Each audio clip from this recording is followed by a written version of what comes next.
આ ચણાના લોટની કઢીનું કાઠિયાવાડી શાક જો તમે એકવાર બનાવશો તો વારંવાર બનાવશો. તમે જુઓ તો આની કઢી એકદમ પરફેક્ટ બનીને તૈયાર થઈ છે. એકદમ ઝીણી નહીં, એકદમ જાડી નહીં, ટુકડા ટુકડા પણ નહીં. તો બેટર બનાવવાની અને વઘારવાની જ ખૂબી છે. મારા ઘરમાં આ શાક અઠવાડિયામાં એકવાર તો જરૂરથી બને છે. તો હેલો ફ્રેન્ડ્સ, સ્વાગત છે તમારું મારા કિચનમાં. આજે આપણે બનાવીશું કાઠિયાવાડી સ્ટાઇલ ચણાના લોટમાંથી બનતું ફેમસ એવું કઢીનું શાક, તો કે પછી આને લોટનું શાક પણ કહી શકાય. તો ચાલો રેસીપી શરૂ કરી લઈએ. આના માટે 8 થી 10 કળી જેટલા લસણને સારી રીતે ખાંડી તેમાં લાલ મરચું મિક્સ કરી ફરીવાર ખાંડી લઈશું. આ રેસીપીમાં ધ્યાન રાખવાનું કે આ જે આપણે ચટણી બનાવી છે એ ઇન્સ્ટન્ટ જ બનાવવાની છે, બનાવીને રાખી મૂકેલી ચટણીનો ઉપયોગ કરવાનો નથી. હવે આપણે ચણાના લોટનું બેટર બનાવી લઈએ. તો 1 વાટકી જેટલા ચણાના લોટની અંદર થોડું મીઠું, હળદર અને તેલ નાખી સારી રીતે પહેલાં આપણે મિક્સ કરી લઈશું.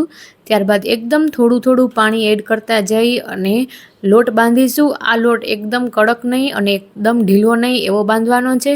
જો ઢીલો લોટ હશે તો આપણી જે કઢી છે એકદમ નાની એવી પડશે, અને કડક લોટ હશે તો એની કઢી તો મોટી પડશે પણ કૂક નહીં થાય અને ખાવા સમયે તે થોડી કડક લાગશે. તો હવે ચાલો વઘાર કરી લઈએ. તો તેલની અંદર રાઈ જીરું નાખી તેની સાથે મેં લસણની થોડી કળી લીધી છે, 3 થી 4. આ શાકમાં ખૂબ જ સરસ લાગે છે આખું લસણ.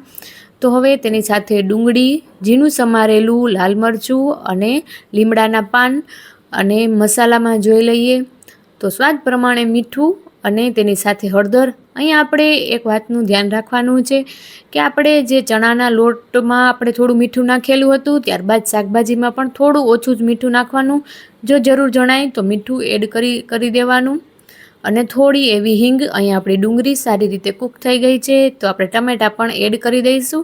ટમેટાને એકસાથે એડ ના કરતા એને પછીથી જ એડ કરવા જોઈએ, જેથી કરી અને ડુંગળી પ્રોપર રીતે કૂક થાય. તો હવે આપણો મસાલો તમે જુઓ તો સરસ રીતે કૂક થઈ ગયો છે. એકવાર બધું સારી રીતે મિક્સ કરીને જોઈ લઈએ તો તેલ સરસ રીતે છૂટું પડી જાય છે. હવે જે આપણે લસણની ચટણી બનાવી હતી એ એડ કરી દેવાની.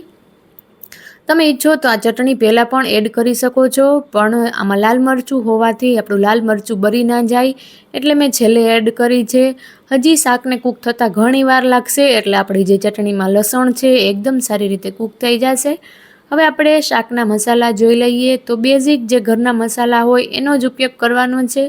થોડું એવો ગરમ મસાલો, થોડું ધાણા જીરું પાવડર અને થોડું એવું લાલ મરચું પાવડર. આપણે અગાઉ ચટણીમાં નાખ્યું હતું એટલે થોડુંક જ નાખીશું. આ શાકમાં જો તમે વધારે મસાલા કરશો તો લસણની અને લોટની ફ્લેવર નહીં આવે, એટલે આ શાકમાં મસાલા એકદમ ઓછા જ રાખવા. હવે આપણો મસાલો બળી ના જાય એટલે થોડું એવું પાણી એડ કરી દઈશું અને એકદમ સારી રીતે મિક્સ કરી લઈશું. તેલ છૂટું પડે એટલામાં આપણે 1 ગ્લાસ પાણી ફરીથી એડ કરી દેવાનું છે. હવે આ પાણીમાં આપણે ઉભરો લઈ આવવાનો છે. તો પાણી જ્યાં સુધી આપણું ગરમ થાય છે ત્યાં સુધી આપણે જારાને ગ્રીસ કરી લઈએ. અને અહીંયા તમે જુઓ તો આપણી શાકભાજી છે તે પણ સારી એવી કૂક થઈ ગઈ છે અને શાકને એકદમ સારો એવો ઉભરો આવવા દઈશું. હાથની અંદર તમે તેલ કે પાણી ગમે તે લઈ શકો. જો પાણીવાળા હાથ કરશો તો આપણો લોટ છે તે ઝીણો થઈ જશે, એટલે હંમેશા તેલનો જ ઉપયોગ કરવો. અહીંયા પર તમે જુઓ તો પાણીમાં સરસ એવો ઉભરો આવી ગયો છે. જો તમને ન ફાવે તો ગેસની ફ્લેમ એકદમ લો કરી દેવાની. હું અહીંયા મીડિયમ હાઈ ગેસની ફ્લેમ ઉપર જ આજે આપણી કઢી છે જે ગાંઠિયા છે એને પાડીશ. જો તમે પહેલી વાર આ શાક બનાવતા હોય તો ગેસની ફ્લેમ લો જ રાખવી. અને સરસ રીતે તમે જુઓ તો એક જ ડાયરેક્શનમાં આપણે ગાંઠિયા પાડવાના છે. અને આપણે ડાયરેક્શન ચેન્જ કરીશું તો આપણે જે ગાંઠિયા છે એ લાંબા નહીં પડે, એની જગ્યાએ ટુકડા ટુકડા થઈને પડશે. અહીંયા તમે જુઓ તો સરસ એવા આપણા ગાંઠિયા પડવા માંડ્યા છે.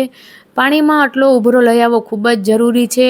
જો પાણી ઠંડુ હશે અને આપણે ગાંઠિયા પાડીશું તો જે કઢી છે એ એકબીજાથી ચોંટી જશે અને પાણીની અંદર ગાંઠા ગાંઠા થઈ જશે.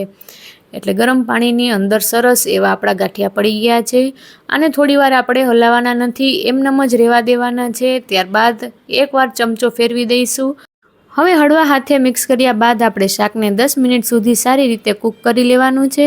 અહીંયા તમે જુઓ તો પાણી બળી ગયું છે અને આપણા જે ગાંઠિયા હતા એ થોડી સાઇઝમાં ફૂલી ગયા છે. ધાણા ભાજી સાથે આને સર્વ કરીશું. ઘણીવાર એવું થાય કે આપણે રૂટીન શાકભાજી કઠોળથી ખાઈને કંટાળી ગયા હોય તો આ રીતનું સરસ એવું શાક બનાવી લેવાનું।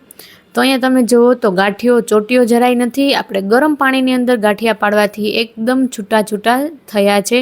તો કેવી લાગી રેસિપી કોમેન્ટમાં જરૂર જણાવો।